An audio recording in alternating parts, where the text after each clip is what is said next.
Buen día, soy Juan José Córdoba, estudiante de Derecho y Gobernabilidad de la Universidad de Cotec, sede de San Borondón. El día de hoy vamos a estar tratando 4 temas importantes de derecho, como lo son el derecho clásico, derecho posclásico, derecho de Justiniano y derecho occidental en la Edad Media. Espero que sea de su agrado y que lo disfruten. Etapa del derecho clásico. Se extiende desde el primer emperador romano, Augusto, en el año 27 a.C. hasta el último emperador de la dinastía Severa, Alejandro Severo, en el año 235 después de Cristo. Con la muerte de Severo comenzó la época señalada por la historia como la crisis del siglo III.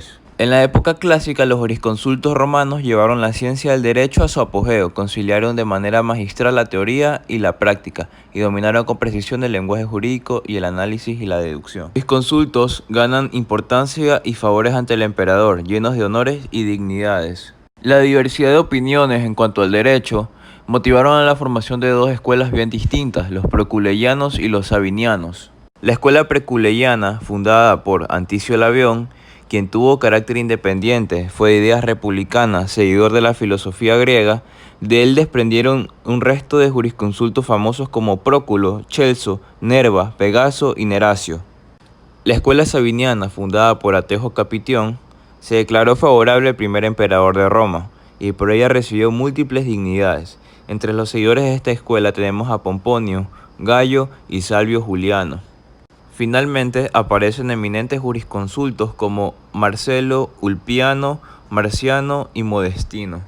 Se forman también las constituciones imperiales, que eran disposiciones de carácter legislativo. Entre estas tenemos los edicta, que eran normas o leyes de aplicación general y obligatoria en todo ámbito del Imperio Romano. Los mandata, órdenes instructivos imperiales de carácter administrativo destinados solo a los magistrados y funcionarios. Los decreta, que eran resoluciones judiciales que el emperador emitía en última instancia en su papel de supremo juez.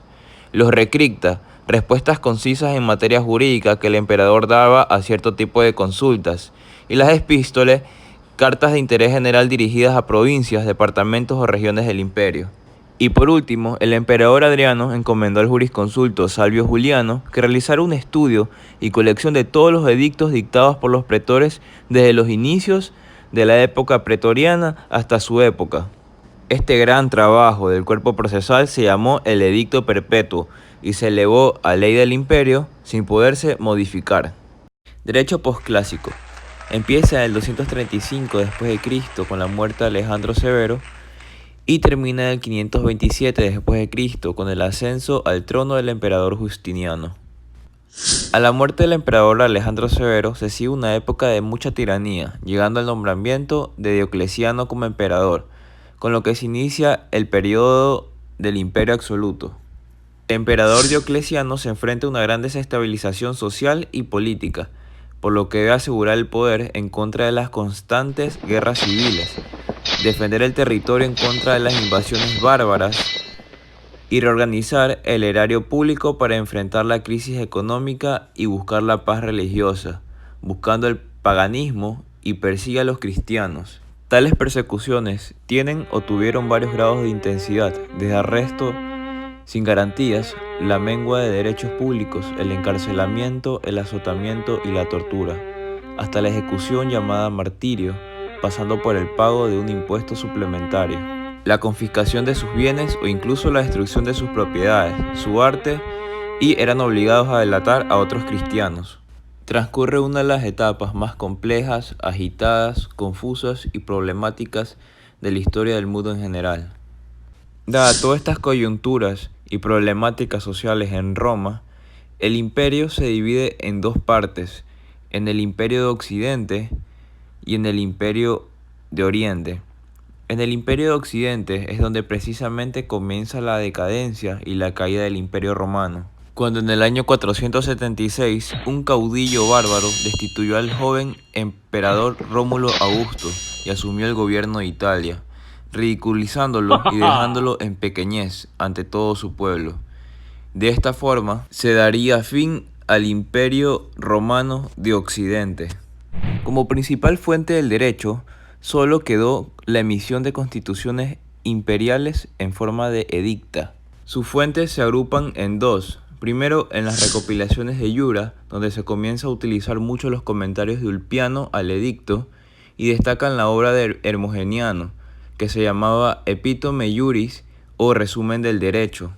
La segunda fuente se llamó Recopilaciones de Leyes, donde se elaboran códigos de leyes imperiales, destacando aquí el Codex Gregorianus, el Codex Hermogenianus y el Codex Theodosianus, que contiene una recopilación de leyes o constituciones imperiales dictados por diversos emperadores. Es importante también mencionar que hubo una mezcla de ambas fuentes, que se llamó Obras Mixtas, entre las cuales tenemos la Fragmenta Vaticana, el dictamen de un antiguo jurisconsulto y la confrontación de leyes hebreas y romanas. En el año 428, Teodosio II recoge constituciones imperiales desde Constantino en adelante, agrupadas en 16 libros subdivididos en títulos con su correspondiente rúbrica. Llega a regir en las dos partes del imperio y en toda Europa.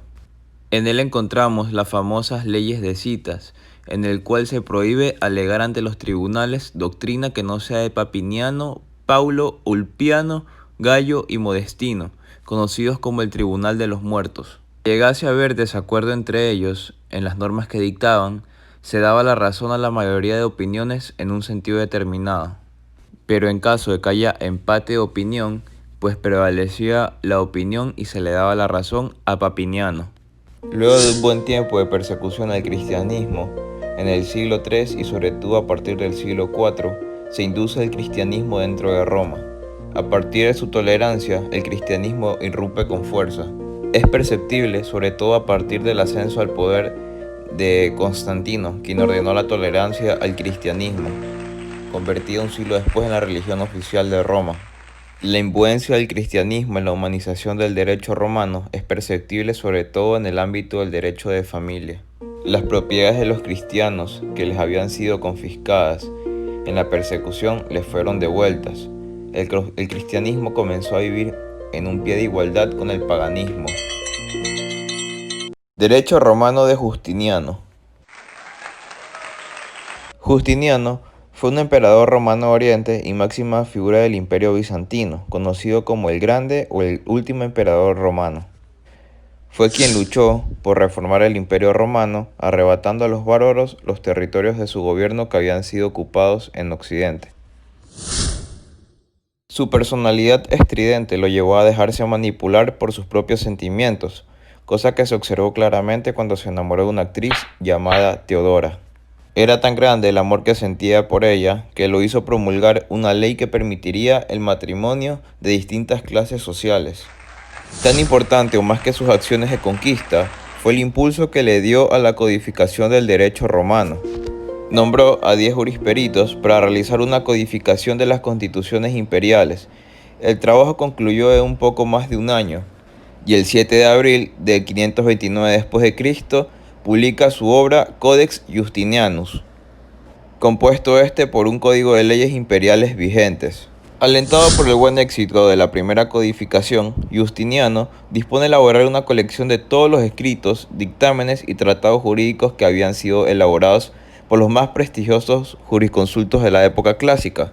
Se preveía que el trabajo duraría 10 años, pero los comisionados trabajaron con tal empeño que dieron por terminada la misión en 3 años, de modo que el emperador publicó esta nueva codificación con el nombre de Digesta o Pandecta, el 30 de diciembre del 533 después de Cristo.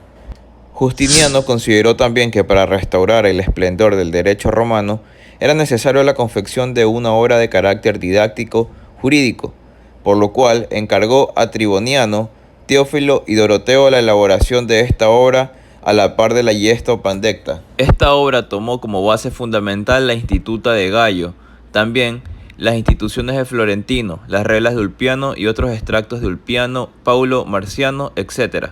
El resultado fue la obra conocida como el nombre de Instituta o Instituciones de Justiniano, dividida en 4 libros, subdivididos en títulos que recogieron los mismos temas y órdenes de las institutas de Gallo, y que se mantienen en los códigos civiles actuales de ancestro latino. Una vez elaboradas las 3 primeras codificaciones, Justiniano consideró necesario efectuar una nueva edición del primer códex, incluyendo todas las constituciones imperiales que él mismo había dictado en los 6 primeros años de gobierno. Se lo conoció como el nombre de Codex Novus. saliendo el 534 después de Cristo, el cual fue el más extenso que el Codex Ventus, cuyos ejemplares fueron eliminados. El Codex Novus se componía de 12 libros referentes a fuentes del derecho: derecho eclesiástico, derecho privado, derecho penal y administrativo. A estas grandes obras codificadoras se suele añadir un apéndice que contiene algunas colecciones de constituciones imperiales dictadas por Justiniano a partir del 535 después de Cristo y hasta su muerte en el 565, que versan sobre el derecho matrimonial y hereditario. A este conjunto de obras se lo conoció como la Novelle. Desde la Edad Media, sus 4 grandes obras de codificación, la Pandecto Digesta, la Instituta, el Codex Novus y la Novelle, fueron conocidos con el nombre de Corpus Juris Civile. Consagró el sistema de derecho defendiendo la perdurabilidad en la historia en el campo jurídico. Esta obra es considerada como una antología jurídica, como una colección de escritores antiguos en la que se condensa lo mejor de la jurisprudencia romana. En virtud que Justiniano le da fuerza legal a todas las partes de las cuales dividió el Corpus Juris Civile, haciendo las normas de carácter obligatorio para todos los ciudadanos romanos. Es justo reconocerlo como el autor de excelentes reformas, ya que nunca sale de un tema sin dar una solución definitiva. Bajo su gobierno, el Imperio Bizantino alcanzó su apogeo. La historia de sus luchas por reconquistar territorios romanos se realizó bajo la consigna llamada Nueva Roma. A partir de ahí, Justiniano convocó a los generales Belisario y Narses y otros distinguidos personajes con quienes planificó la reconquista. Un ejército comandado por el general Belisario logró conquistar Italia, África, Hispania, Persia y el Danubio, mientras que otro, comandado por el general Narses, logró neutralizar al rey godo Tolia, consiguiendo así el dominio en Italia. Sin embargo, Justiniano fue un emperador impopular. Sus campañas exteriores y sus grandes construcciones arquitectónicas incrementaron los gastos del Estado, haciendo aumentar la presión fiscal. Y en el 532 estalló contra él una insurrección popular, la revuelta de Nica. Justiniano falleció finalmente el 14 de noviembre de 565. El trabajo compilatorio de Justiniano debe asombrarnos y ser reconocido principalmente por 2 cosas. Primero, por el corto tiempo en el que lograron reunir la jurisprudencia de siglos atrás, solamente en 3 años. Y segundo, porque gracias a ese trabajo el derecho romano se dio a conocer, traspasó las fronteras del tiempo y llegó a la actualidad. Derecho occidental en la Edad Media. La Edad Media es el periodo histórico de la civilización occidental, comprendido en el siglo V y el siglo XV. Convencionalmente, su inicio se sitúa en el año 476 con la caída del Imperio Romano de Occidente, su fin en el 1453 con la caída del Imperio Bizantino, fecha que tiene la singularidad de coincidir con la invención de la imprenta de publicación de la Biblia de Gutenberg y con el fin de la Guerra de los 100 años, que en realidad esta guerra históricamente duró 116 años aproximadamente. En esta época se reemplazó el sistema de esclavismo que había anteriormente con un sistema de feudalismo basado en el vasallismo y en el feudo. En la pirámide social de un régimen feudal, en lo alto de la cúspide se encontraban el emperador o los reyes. Para el siguiente escalón se establece 2 columnas diferenciadas, pues la iglesia constituye una jerarquía paralela a la nobleza. En la nobleza encontraremos la alta nobleza, integrada por duques, marqueses, condes, y la baja nobleza por varones, caballeros, etc. Y en la rama del clero también distinguimos entre clero alto, que procedían de la nobleza y las familias reales, y el bajo clero, que procedían de campesinos acomodados. El 90% de la población eran los campesinos, habiendo otros campesinos con menos derecho, como el de no poder abandonar el feudo, que eran llamados los siervos. Consistía en que un siervo no podía ser vendido por separado de la tierra en que trabajaba, y en que jurídicamente era un hombre libre. Las injusticias que comportaba esta jerarquía eran compensadas por la religión, pues toda situación de desventaja en este mundo se recompensaba en la siguiente vida. La llamada civilización occidental, identificada principalmente con el mundo europeo o la cristianidad para la Edad Media, desarrolló varias instituciones, conceptos jurídicos que fueron transmitidos generación a generación a través de lo largo de la historia, lo que dio origen a lo que ahora conocemos como la tradición jurídica occidental. Por Occidente entendemos a toda una cultura, una civilización histórica y peculiar que se ha dado en el tiempo y en el espacio, que recogió las herencias del mundo griego clásico, del mundo romano, parte del Islam, la India y el lejano Oriente. Por otra parte, la ruptura de la Iglesia de Oriente y la Iglesia de Occidente en 1054 marcó un importante hito en la historia, que coincidió con el movimiento occidental que buscaba convertir al obispo de Roma en cabeza única de la Iglesia y emancipar al clero del dominio de emperadores, reyes y señores feudales, así como diferenciar a la Iglesia como entidad política y legal de las diversas políticas seculares. Este movimiento, que terminó en querellas de las investiduras y en la reforma gregoriana, dio margen a la creación del primer sistema jurídico occidental moderno, es decir, el nuevo derecho canónico, Jus Novum, de la Iglesia Católica Romana. Con el tiempo, esto dio origen a distintos sistemas jurídicos seculares: imperial, señorial, feudal, real y urbano, entre otros.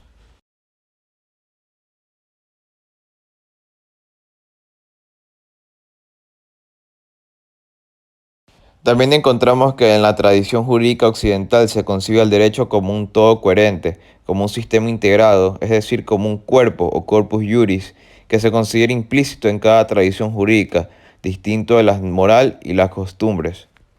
El sistema jurídico occidental puede evolucionar gracias a su capacidad para desarrollarse a lo largo de los siglos, y porque tiene una lógica interna, porque los cambios no ocurren al azar, sino que obedece a una reinterpretación del pasado para adaptarse y satisfacer las necesidades actuales y futuras. Gracias.